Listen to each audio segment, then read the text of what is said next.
Allah wabarakatuh. Alhamdulillahirabbil alamin alladzi bi ni'matihi tatimmus shalihat hamdan katsiran thayyiban mubarakan fi kama yuhibbu rabbuna wa yarda.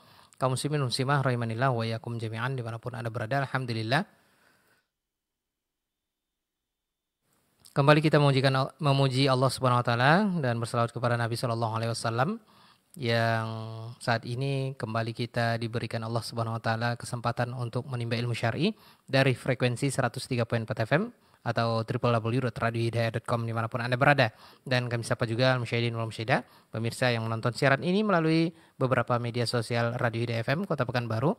Di kesempatan kali ini, di edisi hari ini masih bersama Ana Abu Auni, Selasa 29 bulan Rabiul Akhir atau Rabiul Tsani 1447 Hijriah, bertepatan Selasa tanggal 21 Oktober 2025.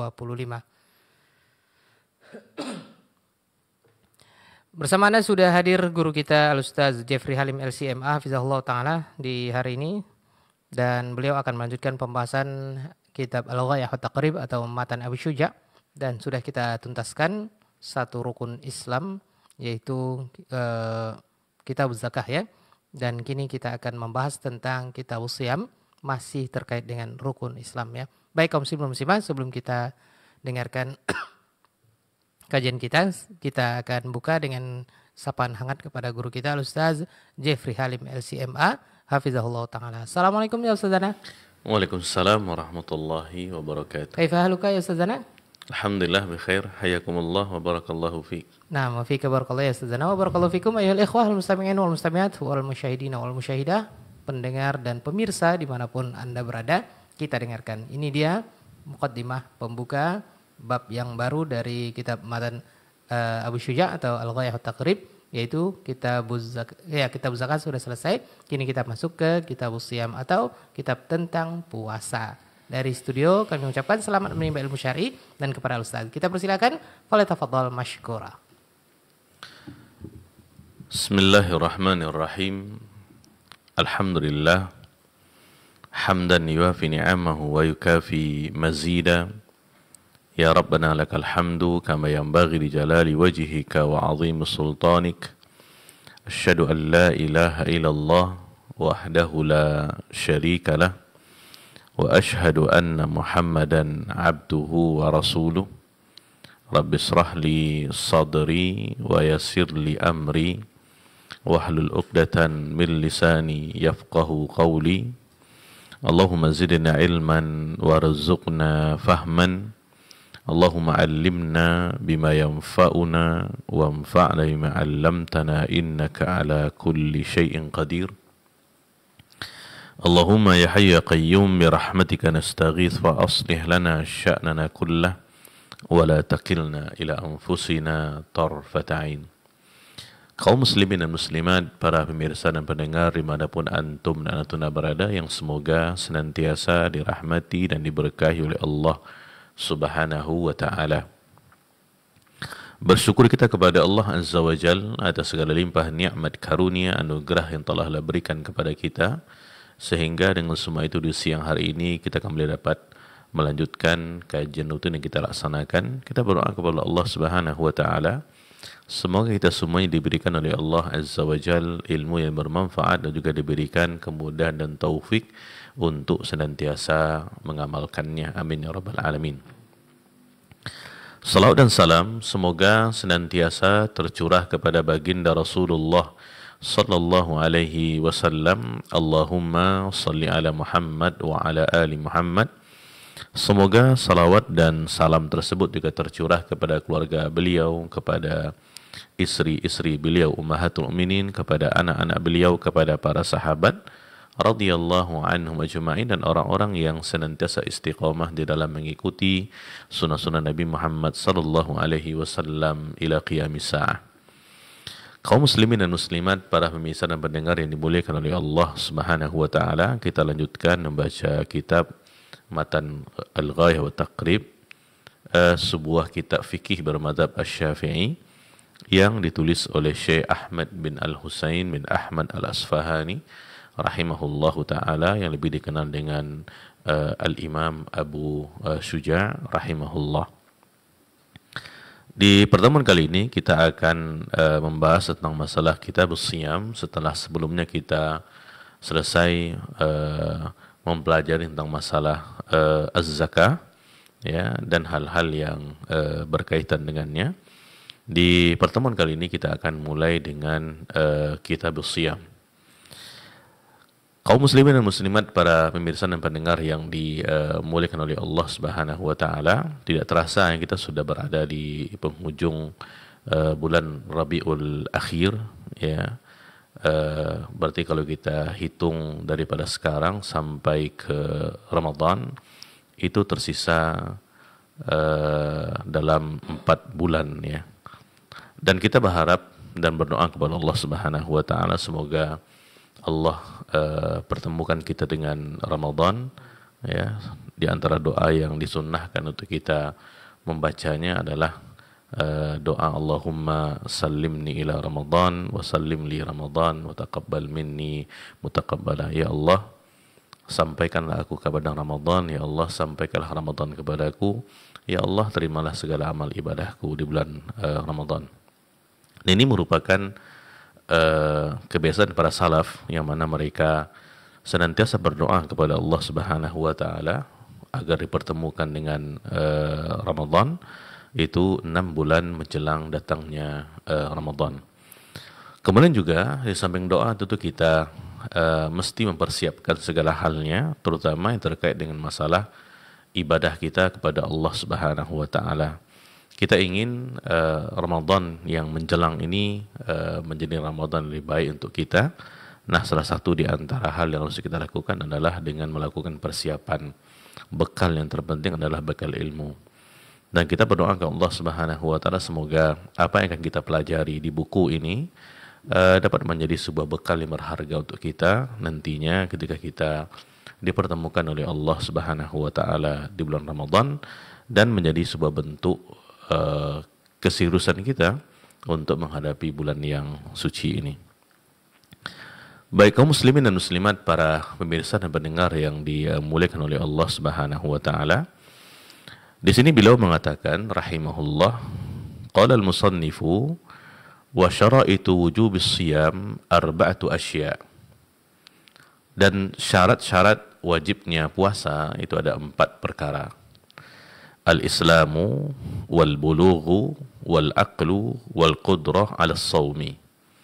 Yang pertama adalah al-islam, ya, muslim. Yang kedua al-bulugh, ini dewasa. Kemudian wal aqal, ini berakal. Dan yang keempat adalah mampu untuk melaksanakan ibadah puasa. Kaum muslimin dan muslimat, para pemirsa dan pendengar yang dimuliakan oleh Allah Subhanahu wa taala, sebelum kita masuk ke pembahasan yang beliau sampaikan, kita akan mulai dengan mempelajari tentang masalah pengertian dan juga keutamaan daripada puasa, terkhusus puasa Ramadan. Seperti kita ketahui, disebutkan dalam buku-buku fikih yang mutaqaddimin ataupun yang sekarang, ya, puasa secara bahasa adalah al-imsak. Dia maksudnya adalah menahan. Sedangkan secara syariat dia adalah al-imsak, menahan an jami'i al-mufattirat, ya, menahan diri daripada segala perkara-perkara yang membatalkan puasa. Min tulu'il fajri ila ghurib syams bi niyati taqarrub ila Allah, mulai daripada terbitnya fajar di hari itu, ini fajar maksudnya fajar shadiq, sampai tenggelamnya matahari pada hari itu, dengan niat mendekatkan diri kepada Allah Subhanahu wa taala. Ya. Jadi puasa secara syariat adalah menahan diri, ya, daripada segala hal yang membatalkan ibadah puasa.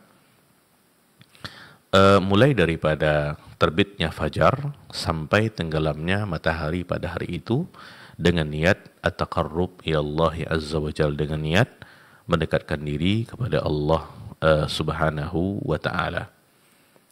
Ya, dan ini pengertian yang disebutkan oleh para ulama fikih, ya, apakah yang mutaqaddimin yang dahulu ataupun yang sekarang.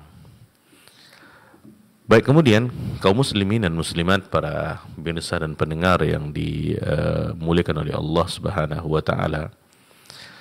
Kalau kita lihat ya sejarah daripada ibadah puasa ini melewati beberapa fasa, ya, sebelum diwajibkan seperti yang kita saksikan sekarang ini.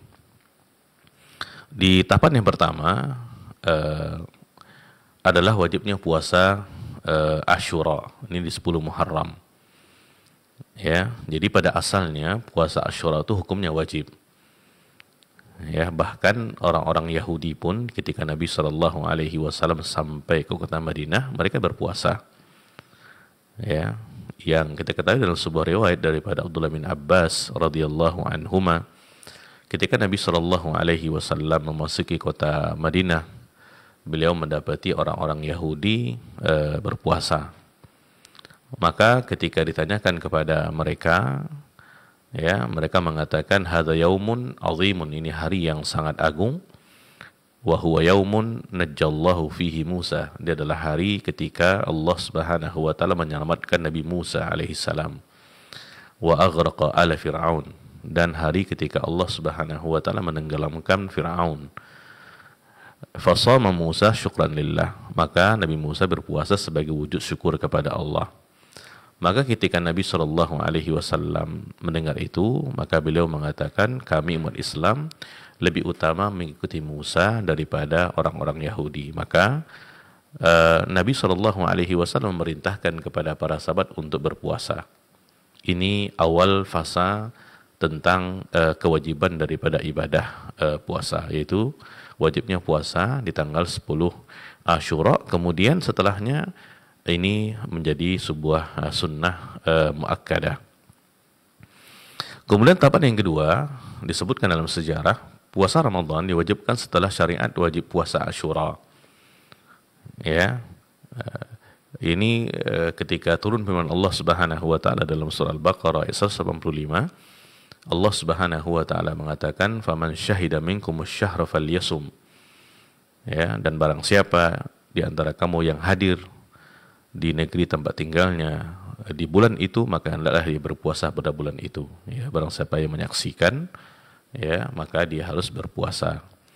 Namun yang ada pada awalnya terkait masalah aturan batas akhir makan dan menggauli istri adalah setelah sholat isya atau sebelum tidur. Ya, ini batasannya. Jadi kalau seandainya di hari itu puasa, kemudian berbuka, ya, nah kalau seandainya sudah setelah sholat isya, ya, ataupun sebelum tidur, ya, maka ketika itu tidak lagi boleh makan dan minum, ya, bahkan juga tidak boleh menggauli istri. Jadi jeda itu sangat pendek sekali. Ya, kalau berpuasa kemudian pada hari itu tertidur contohnya, ya, setelah maghrib, maka tidak boleh lagi untuk makan dan minum dan menggauli istri ketika itu. Ya, jadi batas akhirnya setelah sholat isya atau sebelum tidur. Sehingga ada sebuah riwayat yang disebutkan, ya, karena ini sangat memberatkan kepada para sahabat, ya. Karena kalau mereka tertidur, maka mereka tidak lagi boleh untuk makan, minum dan juga menggauli istrinya. Disebutlah sebuah riwayat, ada seorang sahabat namanya Qais bin Syirma, ya, Al-Ansari, yang mana beliau bekerja pada siang hari, ya, sementara beliau sedang berpuasa. Nah, ketika beliau pulang, beliau tidak mendapatkan makanan di rumahnya untuk berbuka, maka istrinya berusaha keluar mencari makanan. Nah, Qais bin Syirma ketika itu menunggu, namun karena kelelahan, beliau radhiyallahu anhu tertidur. Ya, karena beliau sangat kelelahan sekali. Nah, karena aturan ketika itu tidak boleh lagi makan, ya, apabila telah tidur, maka ia pun kembali berpuasa pada esok harinya tanpa berbuka. Ya, jadi Qais bin Syirma ini tidak sempat untuk makan karena ketika dia menunggu makanan daripada istrinya, dia tertidur.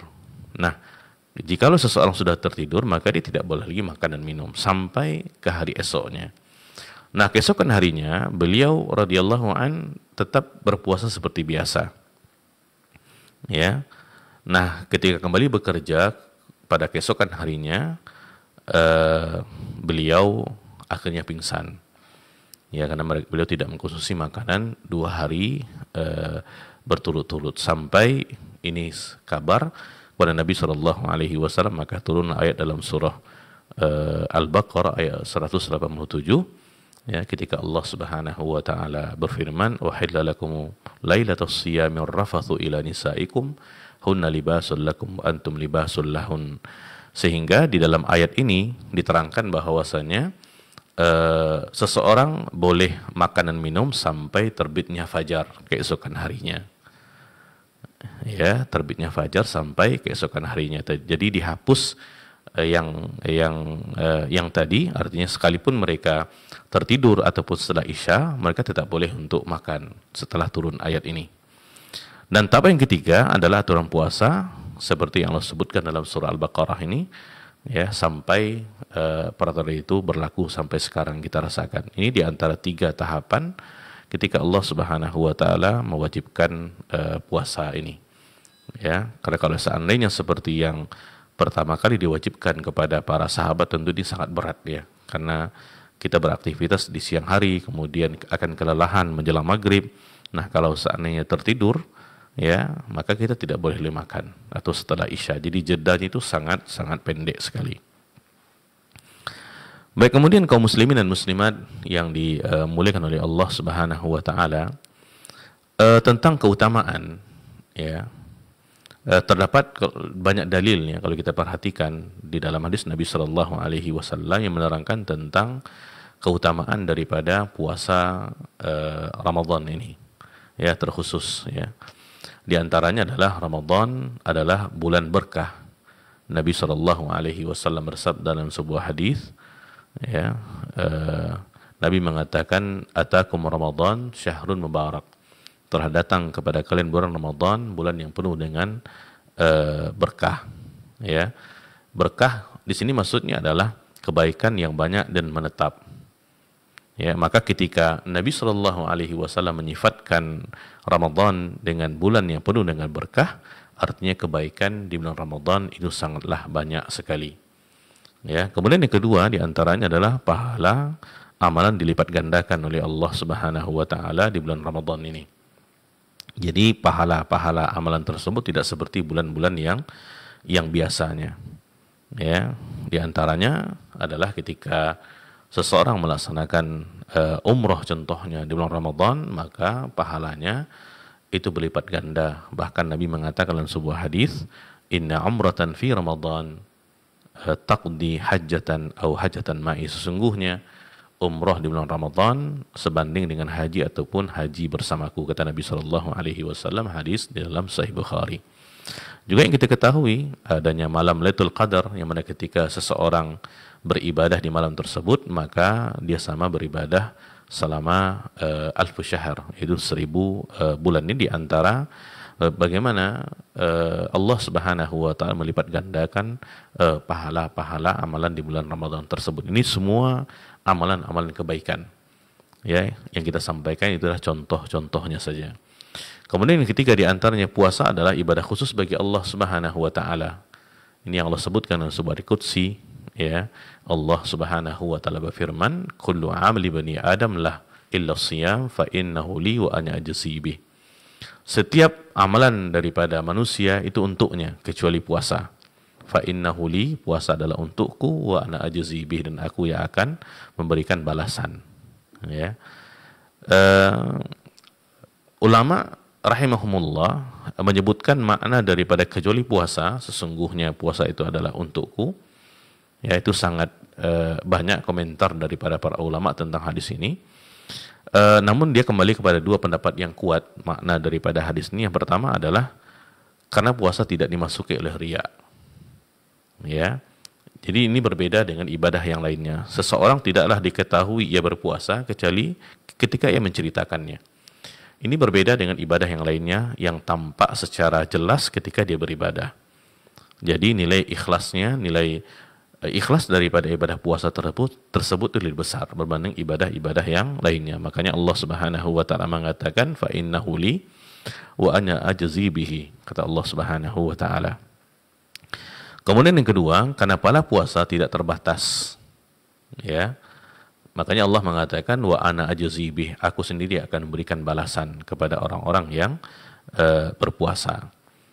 Nah, ini menunjukkan bahwasanya puasa, pahala puasa itu sangat spesial dan tidak sebagaimana ibadah yang lainnya.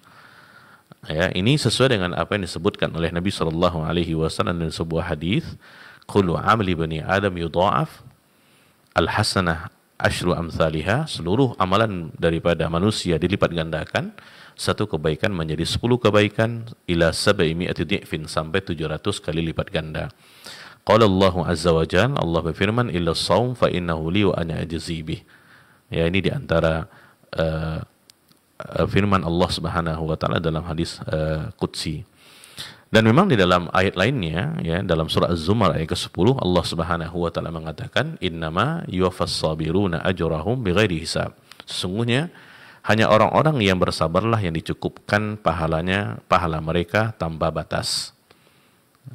Ya, dan kita mengetahui bahwasanya seseorang yang berpuasa, maka dia sebenarnya di dalam sebuah ibadah yang namanya sabar, ya, dengan ketiga-tiga jenisnya. Sabar di dalam menjalankan ketaatan kepada Allah, sabar di dalam meninggalkan perbuatan-perbuatan dosa, dan juga sabar di dalam menghadapi takdir Allah yang tidak baik, yang sangat menyakitkannya.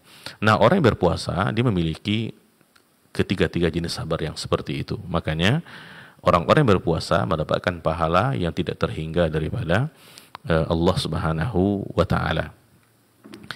Ini diantara apa yang disebutkan oleh para ulama, ya, daripada sekian banyak tentang keutamaan daripada bulan Ramadan secara khusus, ya, yang kita sampaikan adalah sedikit daripada apa yang ada. Baik, para pemirsa dan pendengar yang dimuliakan oleh Allah Subhanahu wa taala, kita kembali kepada apa yang beliau sampaikan. Jadi beliau rahimahullah di sini memulai dengan menerangkan kepada kita tentang syarat wajibnya puasa. Ya, yang mana seseorang ketika ada syarat-syarat ini pada dia, maka orang tersebut sudah diwajibkan untuk berpuasa. Ya, karena yang kita ketahui syarat daripada puasa ini ada dua. Ya, yang pertama syarat wajib puasa, yang kedua adalah syarat sahnya puasa. Dia sama seperti sholat, dia ada dua syarat, syarat wajib sholat dengan syarat sahnya sholat. Ya, jadi sini beliau mulai dengan menerangkan tentang syarat wajibnya puasa. Ya, di sini beliau rahimahullah memulai dengan beliau mengatakan syarat wajibnya puasa ada 4. Yang pertama adalah al-Islam. Ya, ini adalah syarat yang pertama. Ya, karena Islam adalah syarat wajib daripada seluruh cabang ibadah. Jadi ibadah apa saja, syarat yang pertama adalah Islam. Ya, karenanya orang-orang kafir tidak wajib atas mereka seluruh cabang ibadah, termasuk puasa. Namun demikian nanti pada hari kiamat, ya, mereka akan dihisab oleh Allah Subhanahu wa taala terkait seluruh ibadah tersebut. Ini disebutkan oleh Imam An-Nawawi rahimahullahu taala. Beliau mengatakan al-mukhtar, ya, pendapat yang terpilih adalah anal kuffar mukhatabuna bi furu'is syariah al-ma'muri biha. Orang-orang kafir sebenarnya juga dibebani dengan cabang-cabang syariat, ya, wal manhi anha, baik sesuatu itu diperintahkan ataupun dilarang. Liyazdada azabuhum fil akhirah. Hal ini untuk menambah azab mereka di hari akhirat. Jadi walaupun puasa Ramadan ini tidak wajib bagi orang-orang kafir, tapi mereka ketika tidak berpuasa mereka berdosa. Pada hakikatnya mereka juga dibebani untuk melakukan perintah dan meninggalkan larangan. Sehingga ini menjadi beban yang sangat berat ketika mereka meninggalkannya. Namun sekalipun mereka melakukan ibadah puasa ini tidak akan diterima oleh Allah Subhanahu wa taala karena mereka tidak memenuhi syarat ini. Ya, jadi seorang muslim, ya, maka dia wajib untuk berpuasa. Baik, kemudian yang kedua di syarat wajibnya puasa adalah al-bulugh, Ya, ini al-bulugh ini maksudnya adalah sudah dewasa. Ya, maka seseorang yang belum dewasa maka dia tidak wajib untuk berpuasa. Ya, ini berdasarkan kepada sabda Nabi Shallallahu Alaihi Wasallam yang dikeluarkan oleh Ahmad, ya, dan disahihkan oleh Syekh Syuaib Al-Arnaud, ya, rahimahullah. Nabi Shallallahu Alaihi Wasallam bersabda, "Rufi al-qalamu an thalatha, anis saghir hatta yablugh, wa anin naim hatta yastayqidh, wa anil musab hatta yukshafa'an." Diangkat pena dari 3 hal. Yang pertama anak kecil sampai dia mencapai baligh, orang yang tertidur sampai dia terjaga, wa anil musab hatta yukshafa'an, dan orang yang sakit, ya, ataupun gila sampai dia sembuh. Di sini ketika Nabi Shallallahu Alaihi Wasallam mengatakan rufi al-qalamu an thalathah anis saghir, ini yang dikatakan tadi, dari lawan daripada balik ini adalah as-saghir, yang masih kecil. Walaupun, ya, puasa tidak wajib kepada anak kecil, tetapi mereka tetap disunnahkan, ya, dianjurkan kepada walinya untuk melatih mereka agar mereka juga bisa berpuasa.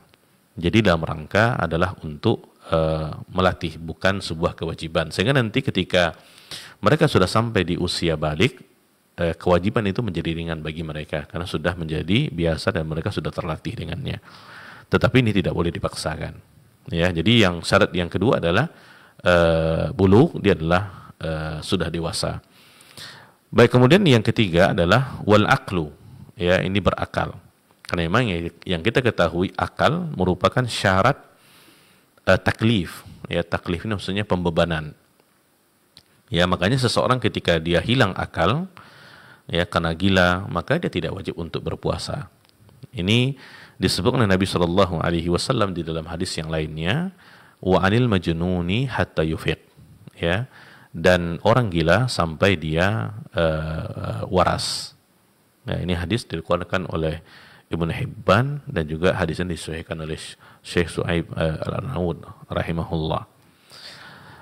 Baik, kemudian yang keempat yang beliau sebutkan al-qudrah ala shaumi, ya, mampu untuk berpuasa. Ya, al-qudrah ala shaumi, ini mampu untuk berpuasa. Seseorang, ya, yang tidak mampu berpuasa, ya, karena adanya uzur-uzur, maka tidak wajib bagi dia berpuasa.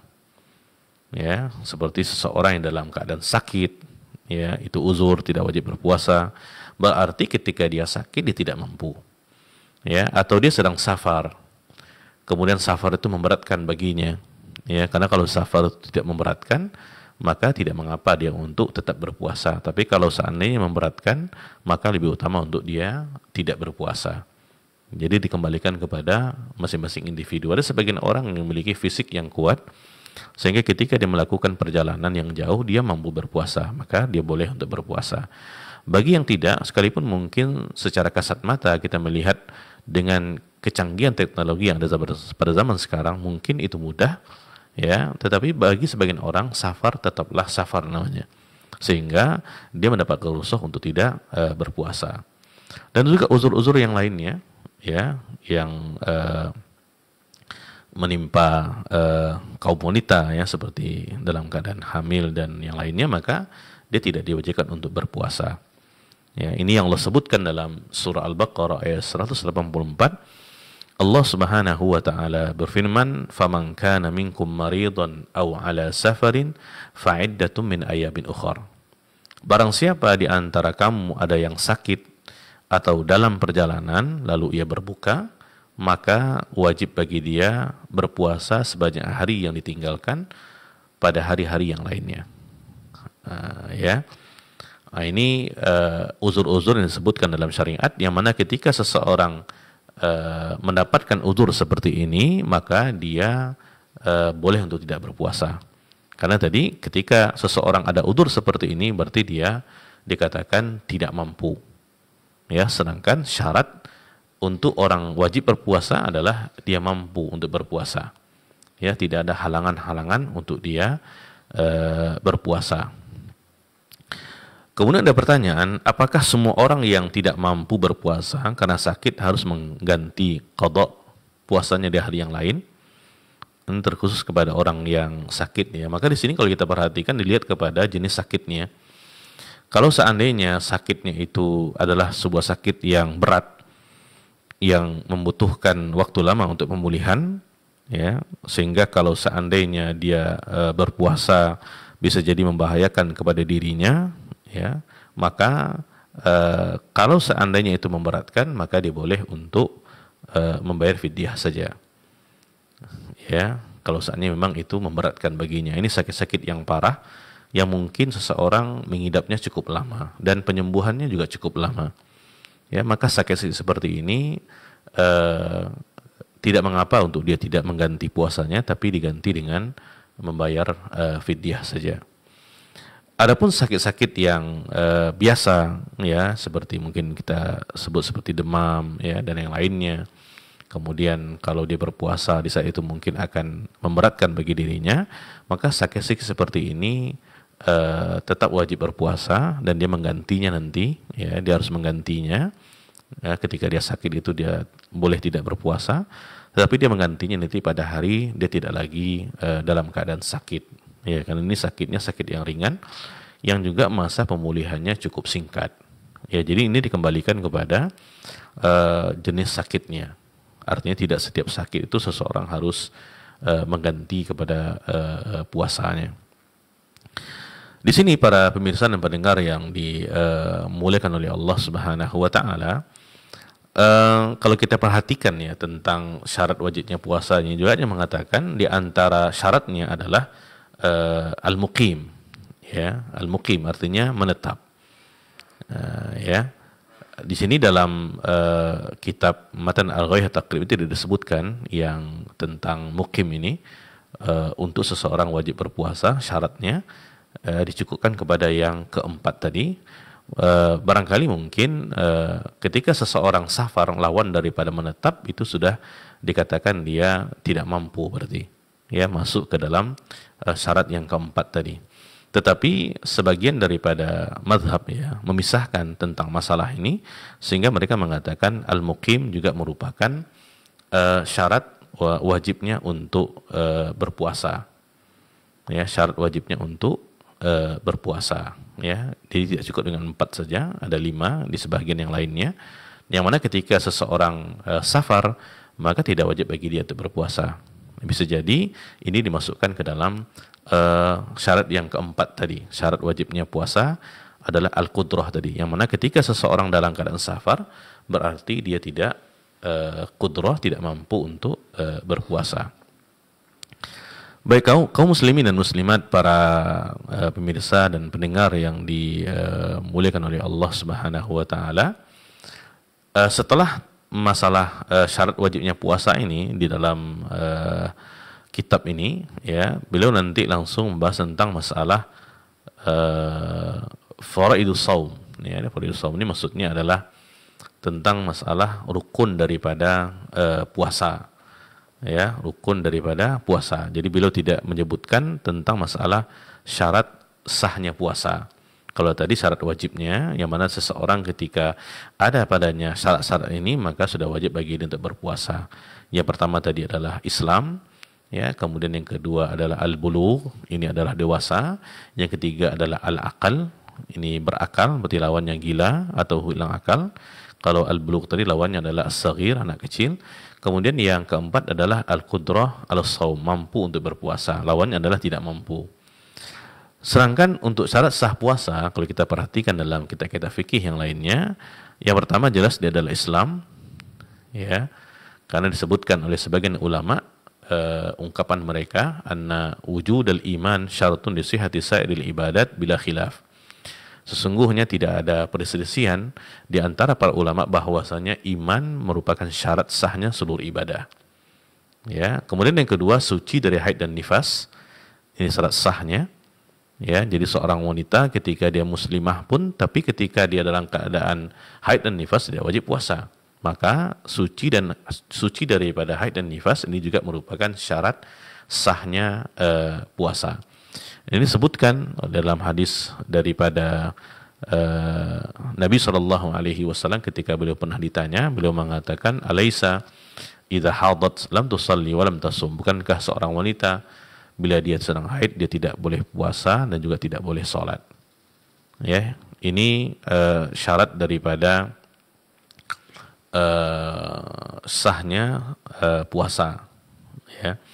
Oleh karena ketika seorang wanita ya di tengah-tengah hari, ya mungkin setelah zuhur ya, ketika dia baru suci daripada haidnya, nah apakah dia berpuasa ataupun tidak? Di sini ulama berbeda pendapat tentangnya, tetapi pendapat yang paling rajih adalah dia tidak berpuasa, karena memang tidak ada dalilnya yang mewajibkan wanita yang haid itu berpuasa, walaupun dia suci di tengah-tengah ibadah puasa, maksudnya di tengah-tengah hari.